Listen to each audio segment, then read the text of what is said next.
पुराने दौर में एक अजीम बादशाह था जो एक वसी और खुशहाल सल्तनत पर हुकूमत करता था। लेकिन जैसे जैसे वो बूढ़ा हुआ उसकी नज़र कमज़ोर होने लगी।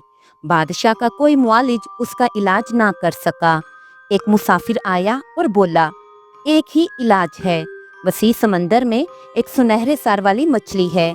अगर उसके खून से 100 दिन के अंदर एक मरहम तैयार किया जाए तो बादशाह की नज़र बहाल हो जाएगी। अगर मछली बर वक्त ना मिली तो इलाज बेसुध हो जाएगा। अपने वालिद को बचाने के लिए नौजवान शहजादे ने सबसे बहादुर मुल्लाहों को इकट्ठा किया और एक खतरनाक सफर पर रवाना हुआ।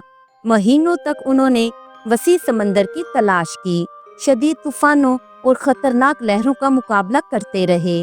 आखिरकार आखिरी दिन जब उम्मीद टूटने के करीब थी, शहजादे के जाल ने कुछ गैर मामूली पकड़ लिया।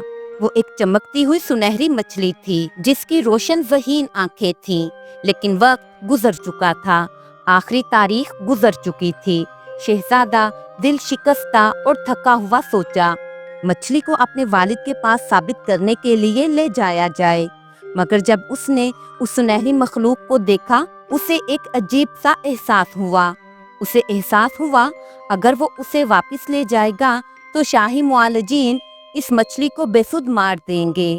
इसलिए बड़े अफसोस के साथ उसने मछली को पानी में छोड़ दिया। जब वो खाली हाथ घर लौटा तो अंधे और गुस्से से भरे बादशाह ने यकीन करने से इनकार कर दिया कि उसके बेटे ने वाकई ही कोशिश की थी और शहजादे को मौत की सजा दे दी। मगर मलिका, जो अपने बेटे की मासूमियत जानती थी, खुफिया तौर पर उसकी मदद की। उसे आम आदमी का रूप दिया गया और उसे सोने के सिक्के दिए और कहा कि एक दूर जजीरे की तरफ भाग जाए।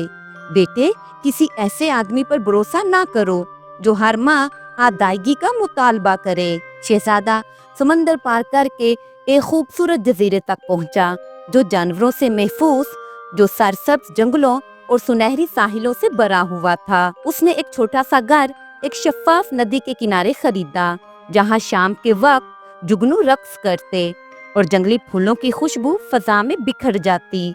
बहुत से लोग अपनी खिदमत पेश करने आए, मगर शहजादे ने अपनी माँ की बात याद करते हुए इन लोगों को मुस्तरद कर दिया जो हर माह मुआवजा चाहते थे। आखिरकार उसे चांदी के लिबास में लिपटी एक औरत मिली जिसने झुक कर कहा, मैं हर माह मुआवजा नहीं चाहती, सिर्फ सालाना एक बार। उसकी आजिज़ी से मुतासिर होकर शहजादे ने उसे अपना खिदमतगार बना लिया। दिन गुजरते गए मगर जजीरा अभी खतरात से खाली ना था। एक भयानक मखलूक जजीरे के एक हिस्से को वीरान कर रही थी जिससे वो जमीन बंजर हो गई थी। जजीरे के गवर्नर ने ऐलान किया कि जो कोई इस मखलूक को हरा देगा उसे दौलत, जमीन और अपनी बेटी से शादी का इनाम दिया जाएगा। मगर जो भी कोशिश करता जादुई नींद का शिकार होकर फना हो जाता। एक शाम शहजादा साहिल के पास चल रहा था। उसकी खिदमतगार उसके साथ खड़ी थी और चांदनी लहरों की तरफ देख रही थी। उसकी खिदमतगार ने कहा कि अगर मैं कहूँ कि मैं तुम्हारी मदद कर सकती हूँ कि तुम इस मखलूक को हरा दो। वो सिर्फ मुस्कुराई और शहजादे को गवर्नर के पास ले गई। वहाँ उसने एक जुर्रतमंदाना शर्त रखी, कुछ भी शहजादा हासिल करेगा मैं उसमें शरीक होंगी। एक रात शहजादा खौफनाक मखलूक के बसेरे की तरफ रवाना हुआ, मगर जैसे ही वो करीब पहुंचा, खिदमतगार ने अचानक एक मुट्ठी भर सुनहरी धूल हवा में उड़ा दी। जादू टूट गया और हमला करने से पहले उसने कदीम अल्फाज दोहराए और जमीन हिलने लगी। अब शहजादे ने अपनी तलवार को अजीबोगरीब मखलूक के दिल में गोंप दिया और उसे हलाक कर दिया। गवर्नर खुशी से झूम उठा और शहजादे को पूछा कि वो क्या इनाम चाहता है। शहजादे ने एक जहाज की दरखास्त की, मगर जब वो जहाज पर सवार हुआ तो उसे हैरत अंगेज हकीकत मालूम हुई। जहाज की डाल के अंदर अनमोल जवाहरात छुपे हुए थे। जब वो एक दूर दराज मुल्क की तरफ रवाना हुए तो उसने अपनी खिदमतगार को देखा। उसके सुनहरी बाल समंदर की तेज हवा के साथ लहरा रहे थे। एक शाम शहजादे ने उससे पूछा, तुम कौन हो? उदासी से भरी मुस्कुराहट के साथ खिदमतगार ने अपना चांदी का पर्दा उठाया। उसकी खूबसूरती दिल को छू लेने वाली थी। उसकी आंखें जमुर्द की मानिंद, होंठ गुलाब गुलाबी और नर्म, और सुनहरी बाल सूरज की तरह दमकते थे। मैं वो सुनहरी मछली हूँ, उसने एतराफ किया। बहुत पहले एक खतरनाक जादूगर ने मुझे समंदर से बेदखल कर दिया, जिसके बाद मुझे वसी समंदर में भटकना पड़ा। सिर्फ वो आदमी जो मुझे एक इनाम से बढ़कर समझे मेरे जादू का असर तोड़ सकता है। जब तुमने मुझे छोड़ दिया तो तुमने मुझे आजाद कर दिया। शहजादा हैरान रह गया और उसे फौरन समझ आ गई कि उसे अपनी खिदमतगार से इतना गहरा ताल्लुक क्यों महसूस हुआ था। वो तो वही सुनहरी मछली थी जिसे उसने छोड़ दिया था। कुछ ही दिनों में वो एक मुल्क पहुंच गए जहाँ के बादशाह की एक खूबसूरत बेटी थी। शहजादे की खिदमतगार ने उससे दरखास्त की कि वो बादशाह की बेटी से शादी कर ले। शहजादे ने उससे कहा कि वो सिर्फ उसे चाहता है, वो किसी और से शादी नहीं कर सकता। मगर सुनहरे सर वाली शहजादी ने उसे बताया कि उसका कोई खास मकसद है। जब शहजादा बादशाह के पास रिश्ता लेकर गया तो बादशाह ने उसे खबरदार किया और कहा कि शहजादी की शादी 100 बार हो चुकी है और उनमें से कोई भी शौहर 12 घंटों से ज्यादा जिंदा ना रहा। शहजादी ने उसे हौसला दिया। उस रात जब शहजादा अपनी नई नवेली दुल्हन के साथ था, उसने खिड़की के बाहर कुछ मर्दों को अपनी कब्र खोदते देखा। फिर एक काला सांप कमरे में दाखिल हुआ। उससे पहले कि वो शहजादे को कोई नुकसान पहुंचाता, सुनहरी सर वाली शहजादी कमरे में दाखिल हुई और सांप को मार डाला। सुबह होते ही शहजादे ने सच्चाई आश्कार कर दी कि इस शादी का मकसद बादशाह की बेटी की मदद करना था। इस पर एक जादू किया गया था कि वो इस सांप की मेजबान बन जाए। अब जबकि वो सांप मर चुका था, शहजादी आजाद हो चुकी थी। बादशाह ने उनका शुक्रिया अदा किया और उन्हें अपनी दुआओं से नवाजा। एक दिन खबर आई कि शहजादे के वालिद इंतकाल कर गए हैं और उसे तख्त संभालने के लिए घर बुला लिया गया है। सुनहरी सर वाली शहजादी ने उसके साथ मिलकर हुकूमत संभाली और उनके प्यारों हिकमत से सल्तनत खुशहाल हो गई।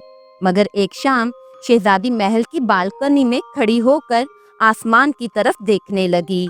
उसने आहिस्तगी से कहा, मेरा वक्त आ गया है। मैं ना सिर्फ एक शहजादी हूँ बल्कि समंदर की निगहबान भी।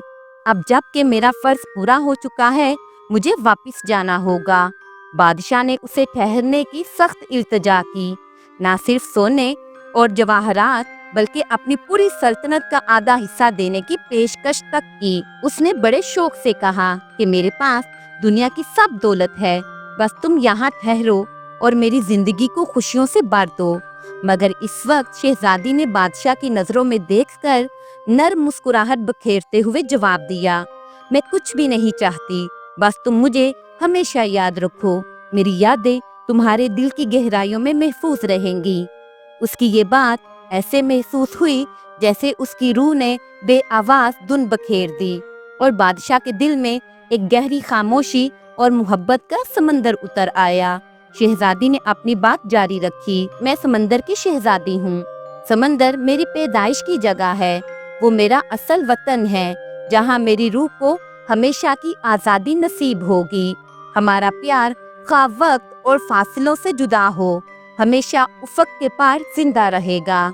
मेरी जुदाई पर आंसू ना बहाओ, क्योंकि हर वो लहर जो इन साहिलों से टकराएगी मेरे लौटने की एक खामोश गवाही होगी। वो आहिस्ता आहिस्ता सीढ़ियों की तरफ बढ़ी जो चांदनी में नहायत पथरीले रास्ते की मानिंद लग रही थी। हर कदम जो उसने नीचे रखा खामोशी में हल्की सी बाज़गज़श छोड़ गया, जैसे हवा भी इस लम्हे को हमेशा याद रखना चाहती हो। वो पानी के किनारे पर पहुंची जहां चांदनी में समंदर की लहरें चमक रही थीं। वो एक लम्हे के लिए रुक गई। शहजादे की तरफ देखकर उसने सरगोशी की, मैं हमेशा तुम्हारे साथ रहूंगी, हवा की सरगोशियों में, लहरों की सरगम में और इस सल्तनत के हर धड़कते दिल में। फिर जैसे समंदर ने उसे अपनी आगोश में बुला लिया हो, वो आगे बढ़ी, नर्म और चमकती लहरों में तहलील हो गई। शहजादा जिसकी आंख से खामोशी से एक आंसू टपका आहिस्तगी से पलट गया, मगर वो जानता था कि उसकी मोहब्बत हमेशा एक रोशनी की मानिंद जिंदा रहेगी।